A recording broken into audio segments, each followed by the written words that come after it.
வணக்கம். நீங்கள் இணைந்திருப்பது சமூகத்தின் பிரதான செய்திகளுடன். செய்திகளுக்காக உங்களுடன் இணைந்து கொள்ளும் நான் ரவிச்சந்திரன் ஜோன் வெஸ்லி. பிரதான செய்திகளுக்குள் செல்வதற்கு முன்னர் முதலில் தலைப்புச் செய்திகள். ஜூன் மாத எரிவாயு விலை திருத்தம் நாளை மறுதினம் அறிவிக்கின்றது லிட்டோ நிறுவனம். நீர்க்கட்டண திருத்தம் வருமா? ஜூன் 30 இறுதி முடிவு. அமைச்சர் சுசில் ரணசிங்க தகவல். தனிநபர் ஒருவரின் குறைந்தபட்ச மாத செலவு 17,117 ரூபாவாக உயர்வு. புள்ளிவிவர திணைக்களம் அறிவிப்பு. லலித் குகன் கடத்தல் வழக்கு கோடபாய ராஜபக்ஷ நிகழ்நிலையில் சாட்சியமளிக்க யாழ் நீதிமன்றம் அனுமதி. குடும்பச் சுமையால் ஓமான் சென்ற வவுனியா தாய் மர்ம மரணம். சடலத்தை மீட்க 2 வாரங்களாக போராடும் குடும்பம். வெசா கொண்டாட்டத்தில் பொதுமக்களுக்கு இடையூறு. மோட்டார் சைக்கிள் கும்பல் பண்டாரகமவில் கைது. மட்டக்களப்பில் 2 குழந்தைகள் தீக்கிரையாகி பலியான விவகாரம். போலி பிச்சைக்கார தந்தைக்கு ஜூன் 12 வரையில் விளக்கமறியல் நீடிப்பு. நாட்டை சூழவுள்ள கடற்பரப்புகளில் பலத்த காற்று. மீனவர்களுக்கு வளிமண்டலவியல் திணைக்களம் அவசர எச்சரிக்கை. ஆறுகளின் நீர்மட்டம் குறைந்தது. வெள்ள அபாயம் நீங்கியதாக நீர்ப்பாசன திணைக்களம் அறிவிப்பு. புத்தளம் வானில் நெருப்பு வாளுடன் பறந்த மர்ம பொருள். மக்கள் பரபரப்பு. பேராசிரியர் விளக்கம். அவை முதல் தலைப்புச் செய்திகள். இனி தொடர்பென விரிவான செய்திகள். Fourth Monkey Connect. AI works for you. உலகம் முழுவதும் தமிழர்களுக்கான AI WhatsApp business connect. Business தேடுறீங்களா? வாட்ஸ்அப் போதும். எந்த நாட்டிலிருந்தும் பதிவு செய்ய தயாரா இருங்க. Coming soon. யோன் மாதத்திற்கான எரிவாயு விலை திருத்தம் குறித்த அதிகார அறிவிப்பு நாளை மறுதினம் வெளியிடப்படும் என லிட்டோ நிறுவனம் தெரிவித்துள்ளது. இதனைத் தொடர்ந்து ஜூன் 5 முதல் புதிய எரிவாயு விலை திருத்தம் நடைமுறைக்கு வரவுள்ளதாக அந்த நிறுவனத்தின் பேச்சாளர் ஒருவர் குறிப்பிட்டுள்ளார். மாதாந்த எரிவாயு விலை திருத்தத்திற்கு தேவையான அறிக்கைகள் தற்போது நிதி அமைச்சிற்கு அனுப்பி வைக்கப்பட்டுள்ளன. இது தொடர்பான இறுதி அறிக்கை நாளை மறுதினம் கிடைக்கப்பெறும் என்று எதிர்பார்க்கப்படுகின்றது. உலக சந்தையில் நிலவுகின்ற விலை நிலவரங்களுக்கு அமையவே இந்த முறை எரிவாயு விலையை திருத்துவதற்கு திட்டமிடப்பட்டுள்ளதாக லிட்டோ நிறுவனம் குறிப்பிட்டுள்ளது. எவ்வாறாயினும் கடந்த மே மாதத்தில் லிட்டோ எரிவாயு விலையில் எந்தவிதமான மாற்றமும் செய்யப்படாமல் பழைய விலையை நீடிக்கின்றமை குறிப்பிடத்தக்கது. வீட்டி கேஷ் அண்ட் கரி வீட்டி சூப்பர் ஸ்டோரின் கல்யாணி அன்னபூரணி பிராண்டில் அன்றாட வாழ்க்கையின் அனைத்து பொருட்களையும் ஒரே இடத்தில் பெற்றுக்கொள்ள வீட்டி கேஷ் அண்ட் கரி பாரிஸின் லாட்சப்பல். நீர்க்கட்டண திருத்தம் மேற்கொள்ளப்படுமா இல்லையா என்பது தொடர்பில் எதிர்வரும் ஜூன் 30 மீளாய்வு செய்யப்பட்டு இறுதி தீர்மானம் அறிவிக்கப்படும் என வீடமைப்பு நிர்மாணத்துறை மற்றும் நீர்வளங்கள் அமைச்சர் சுசில் ரணசிங்க தெரிவித்தார். தேசிய நீர் வளங்கள் மற்றும் வடிகால் அமைப்பு சபையின் முகாமைத்துவ உதவியாளர்களுக்கான நியமன கடிதங்களை வழங்கும் நிகழ்வில் இன்று கலந்து கொண்ட பின்னர் ஊடகங்களுக்கு கருத்து தெரிவிக்கையில் அவர் இதனை குறிப்பிட்டார். இந்த ஆண்டில் முதல் 6 மாதங்களுக்கு நீர்க்கட்டண திருத்தம் மேற்கொள்ளப்படாது என்று கடந்த 19 அமைச்சரவை தீர்மானம் மூலம் அறிவிக்கப்பட்டிருந்தது. தற்போதைய நீர்க்கட்டணங்கள் மூலம் நீர் வளங்கள் சபையின் முழுமையான செயல்பாட்டு செலவுகளை ஈடு செய்ய முடியும் என்பதால் இந்த முடிவு எடுக்கப்பட்டது. அண்மையில் மின்சார கட்டணம் உயர்த்தப்பட்டமை நீர்க்கட்டணத்தில் ஒரு சிறிய தாக்கத்தை ஏற்படுத்தியுள்ள போதிலும் அது மிக குறைந்த அளவிலான தாக்கம் என்று அமைச்சர் குறிப்பிட்டார். இதுகுறித்து அவர் மேலும் பேசுகையில், ஜனவரி மாதம் முதல் ஜூன் மாதம் 30 வரையில் நீர் சுத்திகரிப்பு மற்றும் விநியோகத்திற்காக செலவிடப்பட்ட தொகையை எமது முறையின்படி ஆராய்வோம். ஜூன் 30 இடம்பெறும் மீளாய்வின் போது அனைத்து நிலைகளையும் ஆராய்ந்து இறுதி முடிவு அறிவிக்கப்படும். எனினும் நீர் கட்டணத்தை உயர்த்த வேண்டிய அவசியம் ஏற்படாது என்று நான் நம்புகின்றேன் என்றும் தெரிவித்தார்.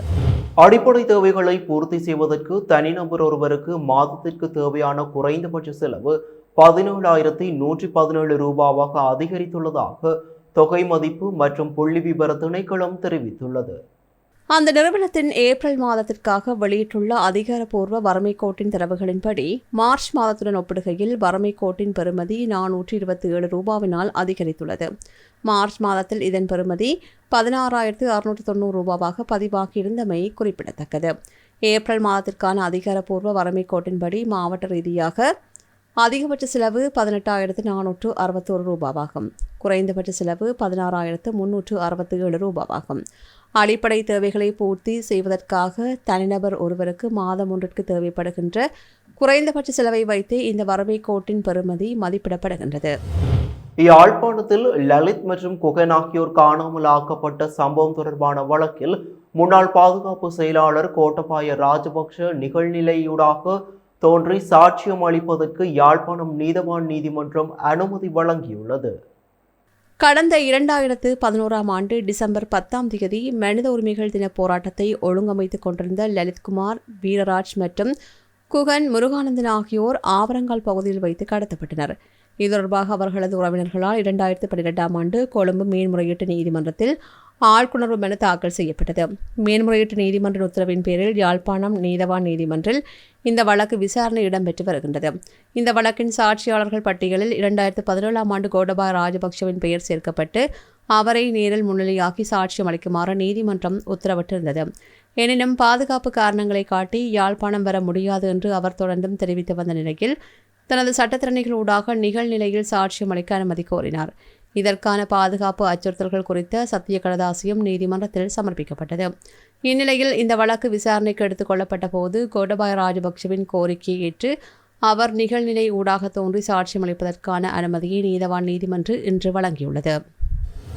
குடும்பத்தின் வறுமை மற்றும் பொருளாதார சுமை காரணமாக ஓமான் நாட்டிற்கு பணிப்பெண்ணாக சென்ற வவுனியா ஓமந்தி பகுதியைச் சேர்ந்த 2 பிள்ளைகளின் தாயான சிந்துஜா என்ற பெண் அங்கு மர்மமான முறையில் உயிரிழந்துள்ளார். ஓமானில் இருந்தபடியே தனது கணவர் மற்றும் பிள்ளைகளுடன் தொலைபேசி மூலம் தொடர்ச்சியாக மகிழ்ச்சியாகவும் பேசி வந்த சிந்துஜாவிடமிருந்து கடந்த மே மாதம் 19ஆம் தேதிக்கு பின்னர் எந்தவிதமான அழைப்புகளும் பெறவில்லை. இதனால் பதற்றமடைந்த குடும்பத்தினர் தொடர்பு கொள்ள முயன்றும் பலனளிக்கவில்லை. சில நாட்கள் மௌனத்திற்கு பிறகு சிந்துஜா தற்கொலை செய்து கொண்டு உயிரிழந்து விட்டதாக வவுனியாவில் உள்ள அவரது குடும்பத்தினருக்கு உத்தியோகமாக தெரிவிக்கப்பட்டுள்ளது. எனினும் இறுதி வரையில் மகிழ்ச்சியாக பேசி வந்தவர் திடீரென்று இத்தகைய முடிவை எடுத்திருப்பாரா என்ற சந்தேகம் உறவினர்கள் மத்தியில் பலமாக எழுந்துள்ளது. சிந்துஜா உயிரிழந்த தற்போது 2 வாரங்கள் கடந்துள்ள நிலையிலும் அவரது சடலத்தை இலங்கைக்கு கொண்டு வருவதற்கான எந்தவிதமான முன்னேற்றமும் ஏற்படவில்லை என்று அவரது கணவர் கவலையுடன் தெரிவித்துள்ளார். வெளிநாட்டு வேலைவாய்ப்பு பணியகம் மற்றும் அரசு அதிகாரிகளின் நடவடிக்கைகள் மிகவும் மந்தகதியில் உள்ளதாக அவர் குற்றம் சுமத்தியுள்ளார். தாயின் வருகைக்காக 2 பிஞ்சு குழந்தைகள் காத்திருந்த நிலையில் இந்த விடயத்தில் இலங்கை வெளிவிகார அமைச்சும் வெளிநாட்டு வேலைவாய்ப்பு பணியகம் உடனடியாக தலையிட்டு சிந்துஜாவின் சடலத்தை விரைவாக நாட்டிற்கு கொண்டுவர நடவடிக்கை எடுக்க வேண்டும் என்று குடும்பத்தினர் அவசர கோரிக்கை விடுத்துள்ளனர். இலங்கையின் மனைவிற்பனை மற்றும் நிர்மாணத் துறையில் முதன்மை நிறுவனமான ப்ளூ ஓஷனை நாடுங்கள். வெசாக் அலங்காரங்களை பார்வையிட்டுக் கொண்டிருந்த பொதுமக்களுக்கு அச்சுறுத்தல் மற்றும் இடையூறு விளைவிக்கும் வகையில் மோட்டார் சைக்கிள்களில் அதிக சத்தத்துடன் இரைச்சலிட்டு சென்ற 10க்கும் மேற்பட்ட இளைஞர்களை பண்டாரகம போலீசார் கைது செய்துள்ளனர். கைது செய்யப்பட்ட இளைஞர்களிடமிருந்து மோட்டார் சைக்கிள்களும் போலீசாரால் பறிமுதல் செய்யப்பட்டுள்ளன. பறிமுதல் செய்யப்பட்ட பெரும்பாலான மோட்டார் சைக்கிள்கள் அதிக சத்தத்தை எழுப்புவதற்கான வழக்கமான சட்ட நடைமுறைகளை மீறி பல்வேறு வெளிப்பாகங்களை பொருத்தி மாற்றியமைக்கப்பட்டிருந்ததாக போலீசார் தெரிவித்தனர். பண்டாரகம நகரில் போக்குவரத்து பணியில் ஈடுபட்டிருந்த போலீஸ் அதிகாரிகளால் இந்த இளைஞர்கள் குழுவினர் கைது செய்யப்பட்டு போலீஸ் நிலையத்திற்கு அழைத்துச் செல்லப்பட்டனர். பின்னர் அவர்கள் போலீஸ் பிணையில் விடுவிக்கப்பட்டுள்ளனர். எனினும் பறிமுதல் செய்யப்பட்ட மோட்டார் சைக்கிள் அனைத்தும் மோட்டார் வாகன ஆய்வாளர்களிடம் ஒப்படைக்கப்பட உள்ளன. இது தொடர்பாக குற்றப்பத்திரிகை தயாரிக்கப்பட்டு மோட்டார் சைக்கிள்களின் உரிமையாளர்கள் நீதிமன்றத்தில் முன்னிலைப்படுத்தப்படுவார்கள் என்று பண்டாரகம போலீசார் மேலும் தெரிவித்தனர். மட்டக்களப்பில் உள்ள விடுதியொன்றில் தீப்பரவல் ஏற்பட்டு 2 குழந்தைகள் உயிரிழந்த சம்பவத்தில் கைது செய்யப்பட்ட தந்தைக்கு எதிர்வரும் ஜூன் 12ஆம் தேதி வரை விளக்கமறியலை நீடித்து மட்டக்களப்பு நீதவான் நீதிமன்றம் நேற்று உத்தரவிட்டுள்ளது. கடந்த மே மாதம் 27ஆம் தேதி மட்டக்களப்பு திருகோணமலை வீதியில் உள்ள விடுதி அறையொன்றில் ஏற்பட்ட தீப்பரவலில் மெத்தையெறிந்து மூச்சு திணறல் ஏற்பட்டு 2 குழந்தைகள் பரிதாபகரமாக உயிரிழந்தனர். விசாரணையில் குழந்தைகளின் தாய்க்கு புற்றுநோய் என்று பொய்கூறி போலி அடையாள அட்டைகளை பயன்படுத்தி பிள்ளைகளை வைத்து இந்த தந்தை பிச்சை எடுத்து மோசடியில் ஈடுபட்டது அம்பலமானது. இதனையடுத்தே மாத்திரை அக்ரோஸைச் சேர்ந்த குவாண்டா ஹாண்டி சுபுன் எரண்ட சில்வா என்ற தந்தை மே 28 அன்று கைது செய்யப்பட்டார். நேற்று இந்த வழக்கு மீண்டும் நீதிமன்றத்தில் எடுத்துக் கொள்ளப்பட்ட போது உயிரிழந்த பிள்ளைகளின் இறுதிக் கிரியைகளில் பங்கேற்பதற்காக குற்றஞ்சாட்டப்பட்ட தந்தைக்கு நீதவான் சரீரப்பிணை வழங்கினார். எனினும் அவரை பிணையில் எடுப்பதற்கு அவர் முன்வராத காரணத்தினால் அவரை தொடர்ந்து ஜூன் 12ஆம் தேதி வரையில் விளக்கமறியலில் வைக்குமாறு நீதவான் உத்தரவிட்டார். இந்த விசாரணையின் போது உயிரிழந்த 2 குழந்தைகளுக்கும் பிறப்புச் சான்றிதழ் பதிவு செய்யப்படவில்லை. எனினும் இந்த தம்பதியினர் 2020இல் பதிவு திருமணம் செய்துள்ள நிலையில் மூத்த பிள்ளைக்கு 8 வயது என்று குறிப்பிடப்பட்டுள்ளது. இதனால் இந்த 3 பிள்ளைகளும் இவர்களது சொந்த பிள்ளைகளா என்ற கோணத்தில் போலீசார் விசாரணைகளை முடுக்கிவிட்டுள்ளனர். கைது செய்யப்பட்ட தந்தைக்கு நீர்கொழும்பைச் சேர்ந்த பிரபல போதைப்பொருள் கடத்தல் வியாபாரிகளுடனும் நெருங்கிய தொடர்பு இருப்பதாக புலனாய்வு பிரிவினர் கண்டறிந்துள்ளமை குறிப்பிடத்தக்கது. இலங்கையைச் சூழவுள்ள கடற்பரப்புகளில் நிலவக்கூடிய பலத்த காற்று மற்றும் கொந்தளிப்பான கடல் நிலைமை குறித்து வளிமண்டலவியல் திணைக்களத்தின் இயற்கை அனர்த்தங்கள் குறித்த முன்னெச்சரிக்கை நிலையத்தினால் விசேட எச்சரிக்கை விடுக்கப்பட்டுள்ளது. இன்று முற்பகல் 10:30 மணிக்கு வெளியிடப்பட்ட இந்த அறிவித்தல் நாளை ஜூன் மாதம் 3ஆம் தேதி முற்பகல் 10:30 மணி வரையில் செல்லுபடியாகும் என்று தெரிவிக்கப்பட்டுள்ளது. முல்லைத்தீவிலிருந்து காங்கேசந்துறை, மன்னார், புத்தளம், கொழும்பு, காலி மற்றும் அம்பாந்தோட்டை ஊடாக பொத்துவில் வரையான கரையோரத்திற்கு அப்பாற்பட்ட கடற்பரப்புகள் இதனால் பாதிக்கப்படலாம் என்று இனங்காணப்பட்டுள்ளன. குறித்த கடற்பகுதிகளில் காற்றின் வேகமானது அவ்வப்போது மணத்தியாலத்திற்கு 50 முதல் 60 கிலோமீட்டர் வரையில் அதிகரித்து வீசக்கூடும். வளிமண்டலவியல் திணைக்களத்தின் வகைப்படுத்தலின்படி இது கொந்தளிப்பு முதல் மிகவும் கொந்தளிப்பான கடல் நிலையை ஏற்படுத்தும். எனவே இந்த பிராந்தியங்களில் தொழிலில் ஈடுபடுகின்ற மீனவர்களும் கடற்படை சமூகத்தினரும் மிகுந்த அவதானத்துடன் செயற்படுமாறு அறிவுறுத்தப்பட்டுள்ளார்கள். இதேவேளை நாட்டின் தென்மேற்கு பகுதிகள் இன்று மாலை முதல் மழை நிலைமை அதிகரிக்கக்கூடும் என்று வளிமண்டலவியல் திணைக்களம் தெரிவித்துள்ளது. மேல் சப்ரகவா மற்றும் வடமேல் மாகாணங்களிலும் காலி, மாத்தறை, கண்டி மற்றும் நுவரெலியா மாவட்டங்களிலும் அவ்வப்போது மழை பெய்யக்கூடும். சில இடங்களில் 75 மில்லிமீட்டருக்கும் அதிகமான ஓரளவு பலத்த மழை எதிர்பார்க்கப்படுகின்றது. ஊவா மாகாணம், அம்பாறை மற்றும் மட்டக்களப்பு மாவட்டங்களின் சில இடங்களில் பிற்பகல் 1 மணிக்கு பின்னர் இடியுடன் கூடிய மழை பெய்யக்கூடும் என்று எதிர்பார்க்கப்படுகின்றது. கடந்த சில நாட்களாக நாடு முழுவதும் மழை வீழ்ச்சி படிப்படியாக குறைந்து வருவதன் காரணமாக ஆறுகள் மற்றும் நீர்த்தேக்கங்களின் நீர்மட்டம் சாதாரண நிலையை அடைந்து வருவதாக நீர்ப்பாசன திணைக்களம் தெரிவித்துள்ளது. இதுகுறித்து நீர்ப்பாசன திணைக்களத்தின் நீரியல் மற்றும் அனர்த்த முகாமைத்துவ பிரிவின் பணிப்பாளர் LS சூரிய பண்டார தெரிவிக்கையில், மழை குறைந்ததன் விளைவாக நாட்டின் எந்தவொரு ஆற்றிலும் தற்போது வெள்ள அபாயம் இல்லை என்று சுட்டிக்காட்டியுள்ளார். தற்போது நாட்டின் ஈரவலய பகுதியில் மாத்திரமே சிறிய அளவிலான மழை பெய்து வருவதாகவும் ஏனைய அனைத்து பிரதேசங்களிலும் மழையற்ற வறண்ட வானிலை நிலவுவதாகவும் அவர் குறிப்பிட்டார்.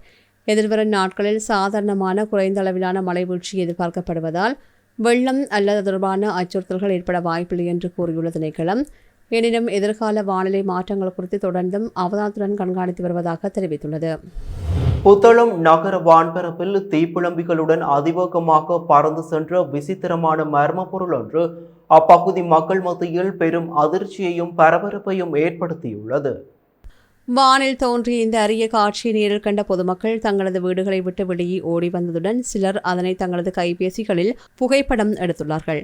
நேரில் பார்த்தவர்களின் கூற்றுப்படி பல அடி நீளமுடையதாக காணப்படும் அந்த மர்ம பொருள் ஒரு ராக்கெட் அல்லது ஏவுகணையின் பின்புறத்தைப் போல நெருப்பு வாளுடன் காட்சியளித்தது.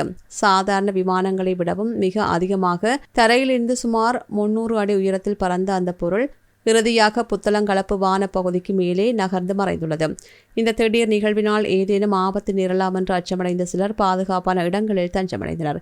இந்த விசித்திர நிகழ்வு குறித்து கொழும்பு பல்கலைக்கழகத்தின் இயற்பியல் பேராசிரியரும் நவீன தொழில்நுட்பங்களுக்கான ஆதர் ஸ்ரீக்லாக் மையத்தின் தலைவருமான பேராசிரியர் சந்தன ஜெயரட்ன விளக்கம் அளிக்கையில், வானில் பறந்த அந்த பொருள் ஒரு விண்கல்லாக இருப்பதற்கு அதிக சாத்தியக்கூறுகள் உள்ளன. பொதுவாக எரியும் நெருப்பு வாளுடன் ஒரு பொருள் தென்படுமாயின் அது விண்கல்லாகவே இருக்க முடியும். விண்கற்கள் என்பன ஆண்டின் எந்த ஒரு காலப்பகுதியிலும் இரவு அல்லது அதிகாலை வேளையில் வானில் தென்படக்கூடிய சாதாரண ஒரு நிகழ்வாகும். எனவே பொதுமக்கள் அச்சமடைய தேவையில்லை. எவ்வாறாயினும் இது குறித்து ஒரு உறுதியான முடிவுக்கு வருவதற்கு முன்னர் இன்னும் விரிவான ஆய்வுகள் நடத்தப்பட வேண்டும் என்று தெரிவித்துள்ளார்.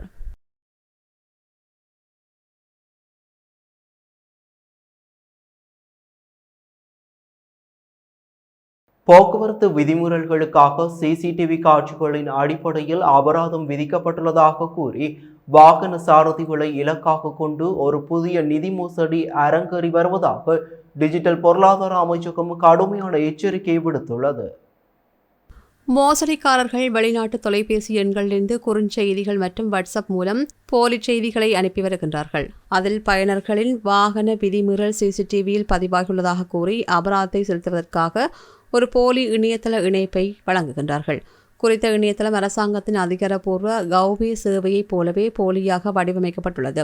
அதில் வாகன பதிவு எண்ணை உள்ளிட்டவுடன் போலியான விதிமீறல் அறிக்கை காட்டப்படுகின்றது. அதனை நம்பி அபராதம் செலுத்த முற்படும் போது பயனர்களின் கடன் அல்லது பற்று அட்டை விவரங்களை பெற்று வங்கிக் கணக்கிலிருந்து பணத்தை கொள்ளையடிப்பது இவர்களின் நோக்கமாகும். குறுஞ்செய்தி அல்லது வாட்ஸ்அப் மூலம் வருகின்ற சந்தேகத்திற்கிடமான இணைப்புகளை ஒருபோதும் திறக்க வேண்டாம்.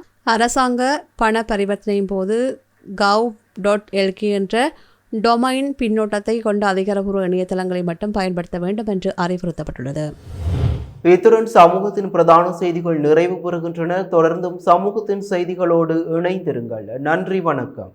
எமது RIP பேச்சுக்கு கிடைத்த மரண அறிவித்தல்கள். யாழ்ப்பாணம் பருத்தித்துறையை புறப்படமாகவும் திருகோணமலையை வதிவிடமாகவும் கொண்டிருந்த திரு பத்மநாதன் பாலசுப்ரமணியம் அவர்கள் 31/5/2026 ஞாயிற்றுக்கிழமை அன்று காலமானார். நுவரெலியா அட்டன் டங்ஹில் தோட்டத்தை புறப்படமாகவும் கொழும்பை வதிவிடமாகவும் கொண்டிருந்த திரு ரஞ்சன் அவர்கள் 1/6/2026 திங்கட்கிழமை அன்று காலமானார். வவுனியா யங்காவூரை புறப்படமாகவும் நெழுக்குளம் மற்றும் லண்டன் ஆகிய இடங்களை வாழ்விடங்களாகவும் கொண்டிருந்த திரு நாகராசா விக்னேஸ்வரன் விக்கி அவர்கள் 28/5/2026 வியாழக்கிழமை அன்று காலமானார்.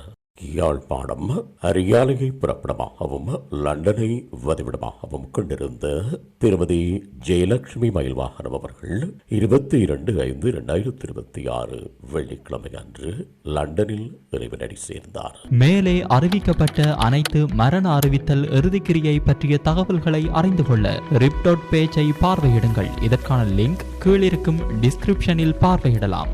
இது போன்ற செய்திகளை தெரிந்து கொள்ள சமூகம் நியூஸ் சேனலை சப்ஸ்கிரைப் செய்து அருகில் உள்ள பெல் பட்டனை கிளிக் செய்யுங்கள். மேலும் இது போன்ற செய்திகளை உடனுக்குடன் தெரிந்து கொள்ள சமூகமீடியா.com என்ற இணையதளத்தின் வாயிலாகவும் எங்களுடன் இணைந்திருங்கள்.